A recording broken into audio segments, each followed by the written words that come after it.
Hi everybody, we're back to the Nissan Leaf.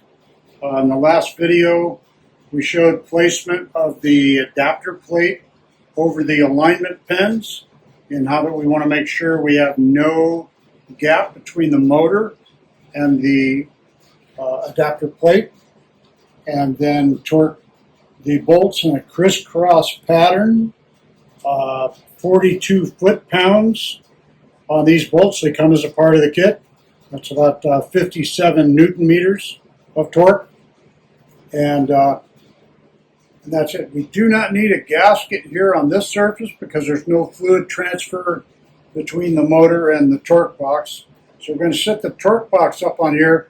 Note there's two alignment pins on the adapter plate for locating the torque box.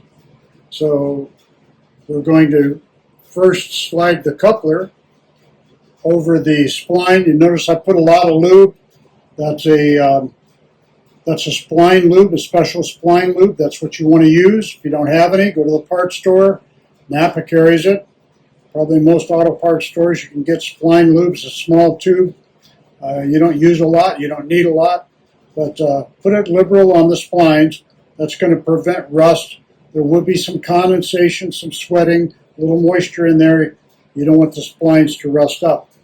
If you ever want to pull the torque box off, you want to be able to get it off. So make sure that's lubricated good. All right, then we go up with the torque box. Set it down, reposition.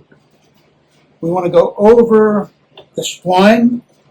It should go down easy on the spline, and then it's just a matter of lining it up onto the alignment pins and down. So you notice again there is no gap anywhere around this between the adapter plate and the torque box. We're fully engaged with the motor shaft and our coupler spline with no gap. If you have a gap, do not pull it together with the bolts. The next thing we're going to do is torque the torque box on. We have 6 through bolts. Some applications have 8. This particular one's got 6. So we're going to torque these in a crisscross pattern to 200 inch-pounds with our torque wrench. And before tightening that down, put a yoke in on the shaft. Slide that down and just make sure that everything turns freely. You're turning the entire motor at this point. Not just turning the gearbox, but you're turning the entire motor. So it's not just going to spin around on you. You've got some resistance. That's the motor you feel. Just make sure that that's free before we tighten this down. So 200 inch-pounds is the game here. If you do have a gap between the torque box and the adapter plate that's supplied as a part of the torque box kit, do not tighten these bolts down to pull it together. That gap would be indicative of the fact you've got a problem, some interference. We need to find out what it is, fix that before we go any further. As you notice, this one just dropped down over the alignment pins. It's nice and aligned. These bolts, now this is a good indication that we've got really good alignment. I can screw these bolts in. I can thread them in with just finger pressure most of the way. And then we'll go to the torque wrench. Like I said, we're going to use a crisscross pattern.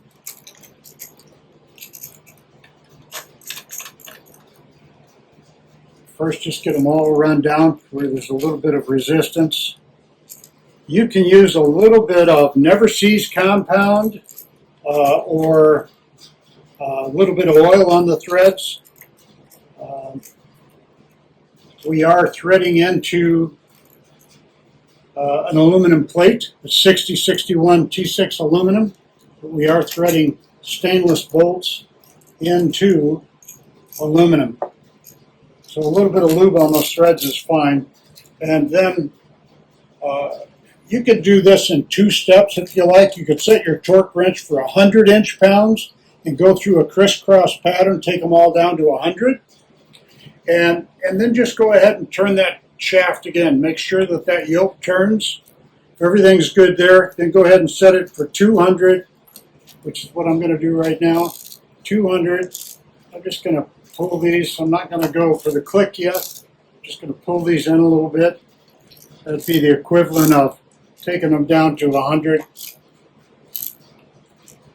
And a crisscross pattern. We don't want to tighten one side all the way down and then go to the other side. That could be problematic, so we want to crisscross. Now I'm going to go ahead and pull this bolt until I get a click. That's 200 inch-pounds. Crisscross, 200 inch-pounds.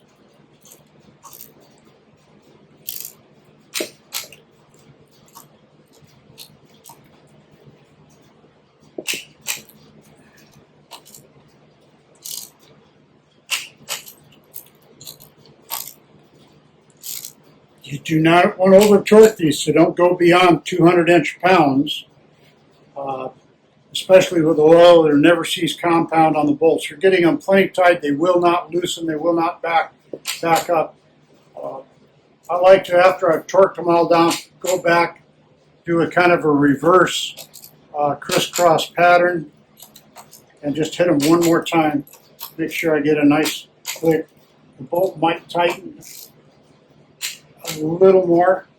It might move a little more, or it might not. It might just give you that click. Okay, and then I check the yoke again. We're nice and free, spinning nice. This is the way you want to install it. Inverted on the alignment pins, crisscross patterns on both the adapter plate and then on the torque box. And then you've got really good alignment. You're not going to be creating a vibration or an imbalance. So, any questions, as always, give us a call. Thank you.